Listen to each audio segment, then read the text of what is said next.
In the vast, sprawling history of naval warfare, there are certain rules that everyone accepts as absolute facts. Ships fight other ships. Planes fight other planes. And submarines, the silent hunters of the deep, stalk vessels beneath the waves. The boundaries are clear. Submarines are creatures of the ocean.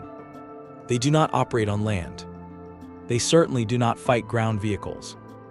But history is also defined by the exceptions, the moments when human ingenuity and sheer audacity break every rule in the book. If you were to look at the battle flag of the USS Barb, a legendary World War II submarine, you would see the usual symbols of victory. There are Japanese flags representing sunk destroyers and merchant ships. There are symbols for surviving rocket attacks and gun battles. But right in the center, at the bottom of the tally, sits an icon that shouldn't exist. It is a silhouette of a steam locomotive. This is not a mistake. It is the record of the only time in American history that a submarine crew famously sank a train. This is the story of Commander Eugene Fluckey, his fearless crew, and a moonless night in 1945 when the U.S. Navy decided to invade the Japanese mainland with nothing but a rubber raft, 55 pounds of explosives, and a relentless drive to finish the fight. To understand how a submarine ends up dueling a train, we have to look at the situation in the summer of 1945. The war in the Pacific was reaching its bloody crescendo. The Japanese Imperial Navy had been decimated. American submarines had been so effective that they had effectively strangled Japan's maritime supply lines. There were simply fewer and fewer ships left to sink. Enter the USS Barb. She was a Gato-class submarine, a machine designed for long-range patrols and aggressive strikes. But a ship is only as good as its captain, and the Barb was commanded by Eugene Bennett Fluckey. Fluckey was a man who didn't believe in waiting for the enemy to come to him. His crew called him Lucky Fluckey, partly because of his daring escapes, but mostly because he had a brilliant, calculated aggression that yielded results. He was the kind of commander who would surface his submarine in the middle of enemy harbors to fire rockets, just to cause chaos. By July 1945, the Barb was patrolling the coast of Carafudo, known today as Sakhalin Island, in the grand northern reaches of the Japanese archipelago. The Barb had been terrorizing the coastline, firing rockets into towns and factories. But Fluckey was frustrated. He and his crew were hunters, and they were running out of prey in the water. While patrolling the coastline, watching the shore through the periscope, the crew noticed something. The train tracks on the island ran dangerously close to the ocean. Night after night, they watched heavy steam trains rumbling along the coast, ferrying supplies, ammunition, and troops to military installations. These trains were the lifeline of the local Japanese forces, and because they were on land, they were technically safe from a submarine. Or so the Japanese thought. For Commander Fluckey, the sight of those trains was a taunt. He famously said he wanted to squeeze the lemon dry before returning home. He gathered his officers and proposed an idea that sounded like madness. If they couldn't torpedo the train, they would have to blow it up by hand. The plan was audacious. They would surface the submarine under the cover of darkness, launch a small landing party in a rubber boat, paddle ashore, plant an explosive charge on the tracks, and retreat before the train arrived. However, there was a significant technical hurdle. They didn't have landmines. They didn't have C4 bricks ready for demolition. What they had was a 55-pound scuttling charge. This was a bomb designed to blow a hole in the submarine itself if they were ever forced to abandon ship, ensuring the vessel wouldn't fall into enemy hands. The crew's engineering department went to work. They had to rig this self-destruct charge to detonate not on a timer, but when a train passed over it. They improvised a pressure switch, burying it under the rail tie.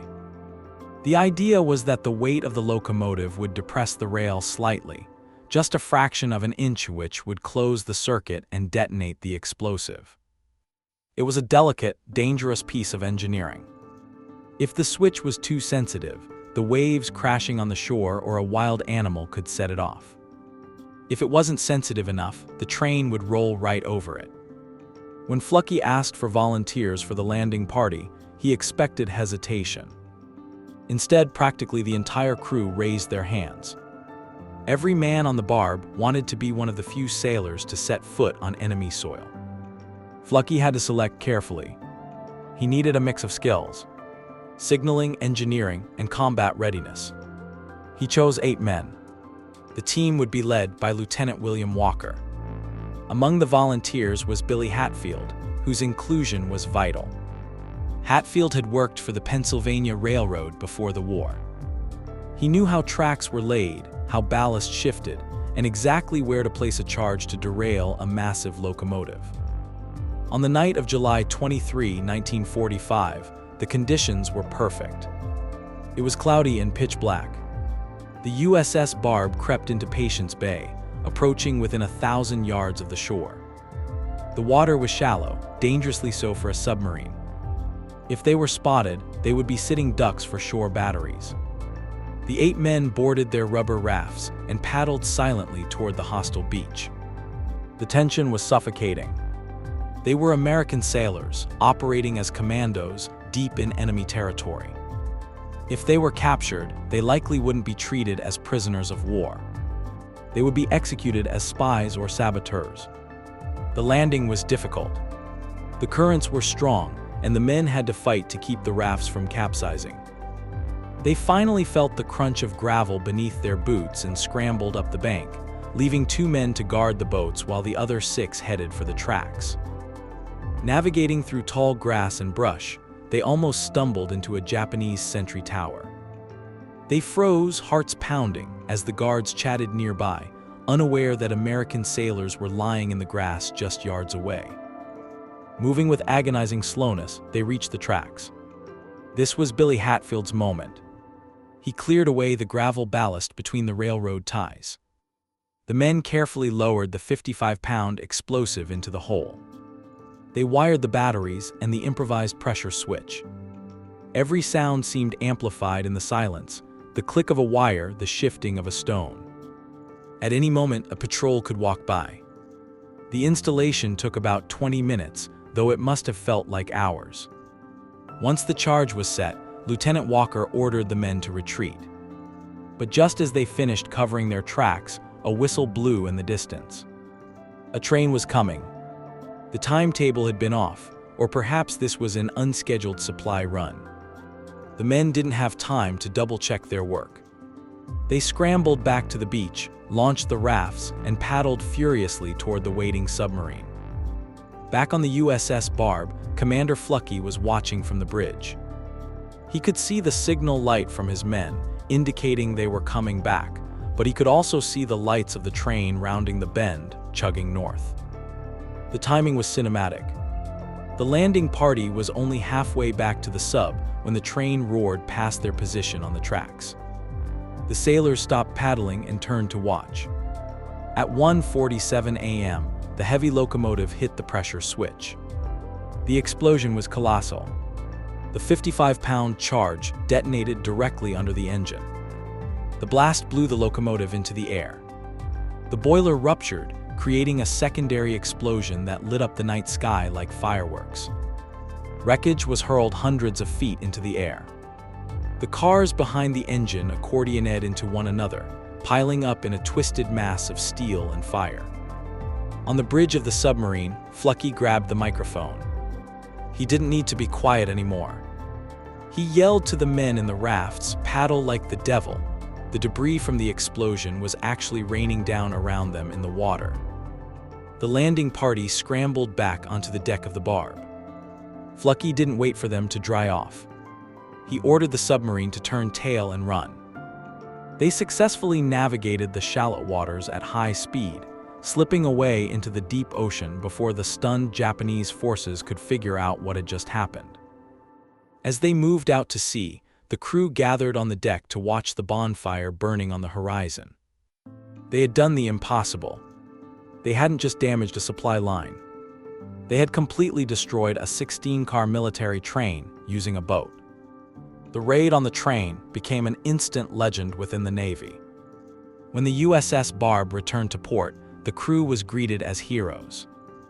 Commander Fluckey would eventually be awarded the Medal of Honor, not specifically for the train incident, but for his cumulative bravery and innovative tactics throughout his patrols. But the train symbolized the spirit of the crew. It represented the idea that no target was out of reach, and no method was too unconventional if it got the job done. In the aftermath, the crew commissioned their battle flag. By tradition, submarines painted symbols of the ships they sank. But the Barb needed something new. They painted a small locomotive on the flag, right alongside the rising sun flags of Japanese destroyers. The USS Barb's train sinking stands as a unique curiosity in the timeline of World War II. It reminds us that while war is often fought with massive industrial movements and strategic overviews, it is also defined by small groups of individuals taking immense risks. It was a moment where the lines between naval warfare and ground combat blurred completely. For that one night, a submarine wasn't just a shark in the water. It was a ghost on the shore. Eugene Fluckey retired as a rear admiral and lived to be 96 years old, passing away in 2007. He always spoke of his crew with immense pride, noting that despite their incredibly dangerous missions, he brought everyone home. The sinking of the train remains the favorite story of that legacy, a testament to American ingenuity, the courage of the galloping ghost of the Chinese coast, and the night the Navy defeated the Army on the train tracks of Japan.